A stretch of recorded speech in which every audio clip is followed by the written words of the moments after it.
आठ दस bus train है। आकाशीय विस्तार में जहां पृथ्वी का मिलन स्वर्ग से होता है, वहां मेरु पर्वत की तराई देवों एवं असुरों की सभा में पूर्वाभासों का वातावरण छाया हुआ है। सबको नहीं आना है, सबको नहीं आना है, सब 8-10 मेंबर को आना है, बाकी नहीं आना है, बाकी वहीं खड़े होइए। उनके सम्मुख प्रस्तुत समुद्र मंथन के विशाल तार के विचार मात्र से उनके मुख पर आशा, आशंका के भाव एवं हर की रंगत की झलक स्पष्ट प्रतीत हो रही है। प्रारंभ में ही समुद्र मंथन में हलाहल विष के निकलने से क्रियाशील प्राणी भयभीत हो उठे। विष की तीव्र गंध से दिव्य प्राणियों के हृदय में भय व्याप्त हो गया। भगवान शिव ने विष ग्रहण किया। विषम परिस्थितियों का स्वीकार ही विषपान है। अनिष्ट सूचक संभावनाओं से विचलित हुए बिना देवता एवं असुर अडिग होकर इस दुर्गम कार्य का निर्वाह करते रहे। नागराज वासुकी के प्रत्येक घुमाव के साथ समुद्र की निधियां बाहर आने लगी। मनोकामनाओं की पूर्ति करने वाली गाय कामधेनु की उपलब्धि से एकत्रित दिव्य प्राणियों में आशा की किरण जाग उठी। सभी के लिए मंगल कामना ही कामधेनु है। भगवान विष्णु के पक्ष पर सुशोभित चकाचौंध करने वाली कौस्तुभ मणि की उपलब्धि से उपस्थित दिव्य जनों में विस्मय एवं कौतूहल का भाव उत्पन्न हुआ। सभी को करुणामय दृष्टि से देखना ही कौस्तुभ मणि है।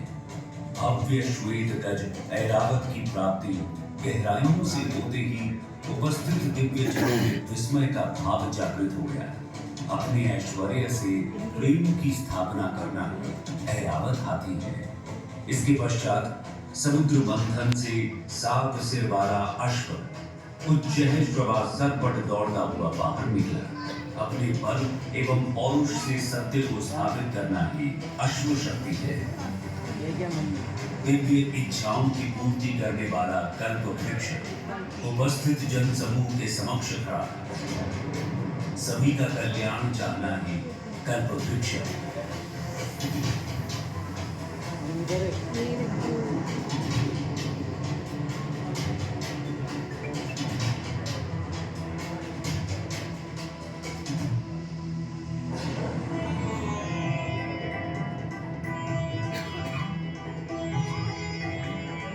ब्रह्मा एवं अन्य दिव्य अप्सराओं की प्राप्ति से अलौकिक सौंदर्य एवं अतुलनीय आभा के प्रभाव से उपस्थित दिव्य जनसमूह में आकर्षण का भाव लहरा उठा।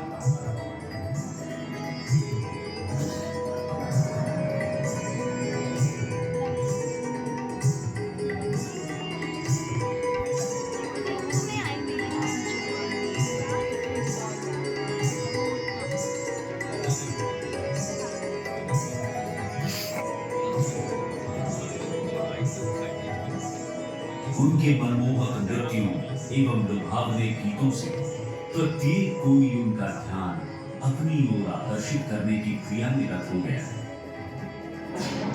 सभी का जीवन प्रेममय हो, यही रंगभार है।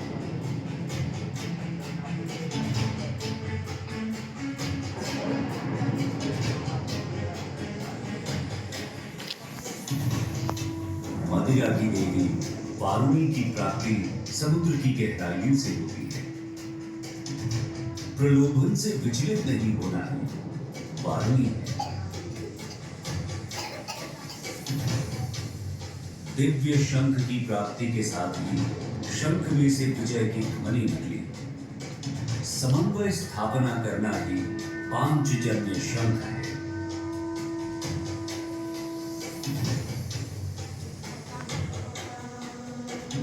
दीप्तिमान चंद्रदेव चंद्र गहराइयों में से बाहर निकले। उनका जगमग स्वरूप रात्रि के अंधकार को प्रकाशमय कर रहा था।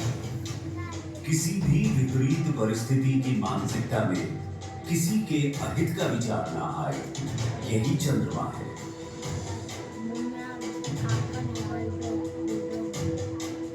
दिव्य वृक्ष परिजात के पुष्पों की गंध जैसे कि वायुमंडल में प्रवाहित हुई आश्चर्य का भाव जागृत हो उठा।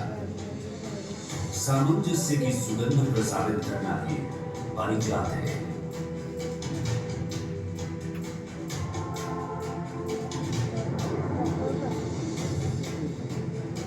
समुद्र की गहराइयों में से जैसे कि देवताओं के चिकित्सक धन्वंतरी का आगमन हुआ। उपस्थित जन समूह में स्वास्थ्य प्राप्त करने की इच्छा प्रबल हुई। सर्वे भवन्तु सुखिनः